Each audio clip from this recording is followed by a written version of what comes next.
I want to address a claim that was made toward me a few days ago um, by another person, which is this belief that by somehow choosing not to approach women despite my sexual attraction to them, I am engaging in a self-fulfilling prophecy. Um, Now, the same claim was made toward me roughly 2 or 3 years ago when I was still approaching women on a fairly regular basis. And what really got me about hearing that the second time around is, keep in mind, this is after the transformation. This is after, I just said, forget it. I'm done. I'm sick of this. Um, the heartache, the irritation, the frustration, the comparisons to all of the different uh, murderers out there. Automatically, because you had trouble with women, you're going to be a shooter. I'm telling you, once we had that thing happen over there, and what part of California was that? Isla Vista. It was never the same. But I've refuted that argument, the self-fulfilling prophecy, because first of all, the people who say it, not to make them sound as if they're not intelligent, but it feels manufactured for a person that does not know me and to whom I did not relay in any serious detail my different experiences to try and predict how I will turn out within a short span of time. It'd be similar to if I see a person who, for example, uh, walks right past me and, they complain about how hard it is to get drafted. And they say, oh, I think I might want to enter another career field instead of being a basketball or a football player, given the, constant number of people applying for these major league teams. And my response to them is, you better not quit, um, because otherwise, you're going to engage in a self-fulfilling prophecy.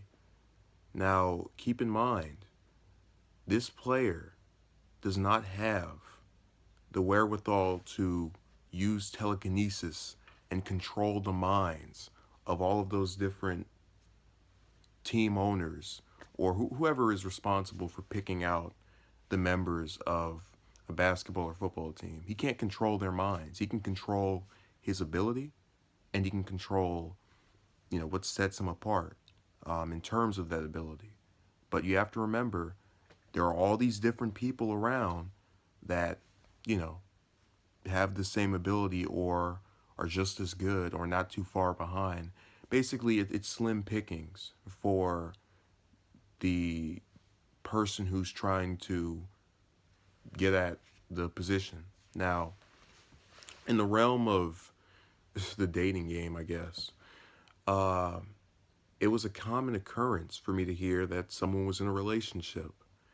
And it was another common occurrence for me to hear something along the lines of, you'll get with somebody just at an indefinite time.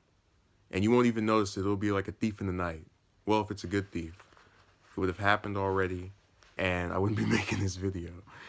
Um, because it's been relayed to me that if you approach it aggressively, you don't get it.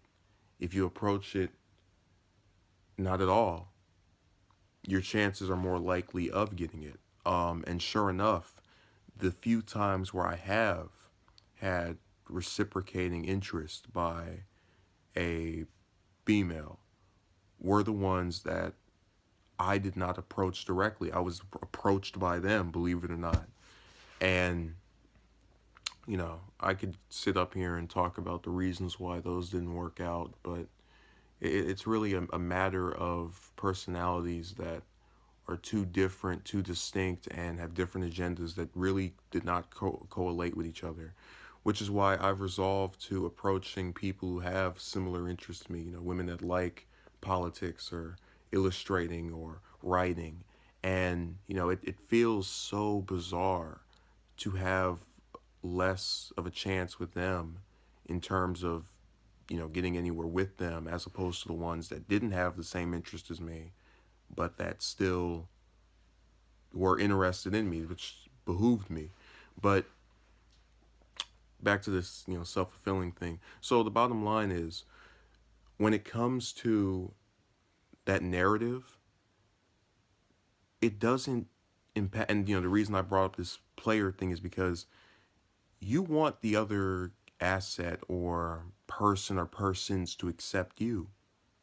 But at the end of the day, you cannot make them like you. I cannot make women date me. That's why it's always been something I try to keep at the back burner of my mind.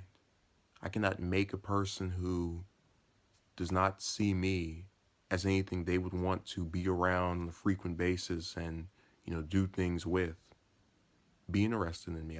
I don't have the, again, the telekinesis to control your mind and make you feel that way.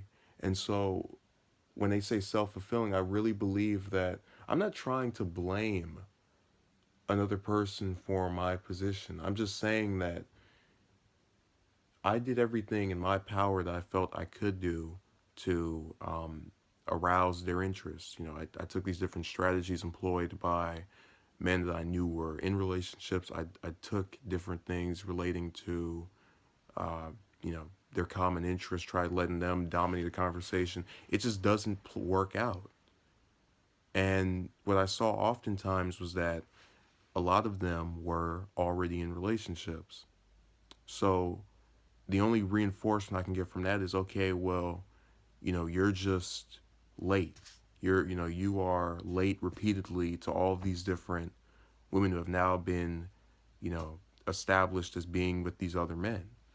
Now, in response to that, I just said, okay, well, I'm not going to sit here and wait out each individual relationship to try again, because if I were anything they were seriously interested in approaching or in being with, they would have approached me. I have had the same two best friends for the last 4 to 5 years now, and one of them has a cell phone, and if I don't contact him, he'll contact me. If I don't speak to him for a few days, he'll contact me. If he doesn't speak to me for a few days, I'll contact him. It's a dual effort. And I know the same thing could happen when applied to a romantic relationship. I know the same thing does happen in romantic relationships. When have you ever heard of a romance that only one person messaged the other one, and then the other person just sat there and, well, we're going to just wait this out? You'd never heard of that, because the common interest has to be there. And I've tried to speak with these different women and, I guess lay out all of my rationale for why they should be interested, and it doesn't work. And what's so irritating about that is, I'll take the time to, or what was irritating rather when I was still doing it, I would take time to remember their names, their interests, their, different personality tics. You'll have some that write paragraphs, some that, send a little line here or there. But for the most part, I didn't see nor feel the same effort was being made toward myself. And I know this is, again, something I do with platonic relationships as well. I can tell you what a person likes that I'm around enough, what uh, what their likes depending on their interest, what their favorite food is, what drinks they don't like, what just things of that nature. And obviously they can't be attained in a day or a week, but after months of trying to contact the same person over and over again and not receiving anything back from that person, I throw in the towel and move on to another one, because it's not worth my time and effort to have that much energy exerted upon a person and receive nothing in return. And every time you say that, oh, you're entitled, you know, Isla Vista shooter, impending Isla Vista shooter, everyone be on the lookout. The man who is telling you outright why he's not interested and why he's moved on and why he tries to ignore this stuff. That's the shooter. We should all be aware and alert. I mean, you can't win with this. You cannot win with it at all. You know, if you pretend that it doesn't exist and you try to go about your own life, you're assumed gay. There's a senator from New Jersey, Cory Booker, who I pay specific attention to because he's been a commonly touted presidential candidate for a while now, for the last two election cycles, actually. And distinctively, I remember a person telling me that, oh, he must be gay. He's not married and he has no children. And, you know, you would not use the children rationale for someone who was 20 years younger, because that would be normal not to have kids in your 20s, or it would be something that a lifestyle that's common at that point. But because this man has aged, he is now gay. And you have some advanced manual on what's actually going on in his life. So, but again, that screams to me as a person that, referring to Booker, was interested in his career goals, became a senator, and, you know, focused on himself. That is being assumed gay. That's the negative trait to focusing on yourself and not giving these different women around you the amount of time the ones that you approached gave you, which is basically nothing, because you were given nothing. So you give the same thing back in return, and now you're gay because they chose not to approach you. And when you approached them, they kept saying no, so you got tired of it. But then the other way is if you continue to talk about it and you try to address it and give it focus and attention. You're desperate, you know, you feel entitled. You're going to be a shooter. I'm doing this thing with my shrugging my arms or throwing my arms out, my hands out rather. Well, both the hands and the arms, but you have no way of winning. It's a losing battle all around, that the only time you can win is if you enter the relationship. So you basically have, and like the way I looked at it when I gave up was I had two options. Keep approaching and getting rejected with the false hope that one will eventually say yes. I'm telling you, out of all of these different, I can think of 30 distinct romantic pursuits I had. None of the ones that said yes did I approach, romantically at least, or even talk to that much before they felt smitten or whatever. Um, Again, in the few times that it actually worked my way.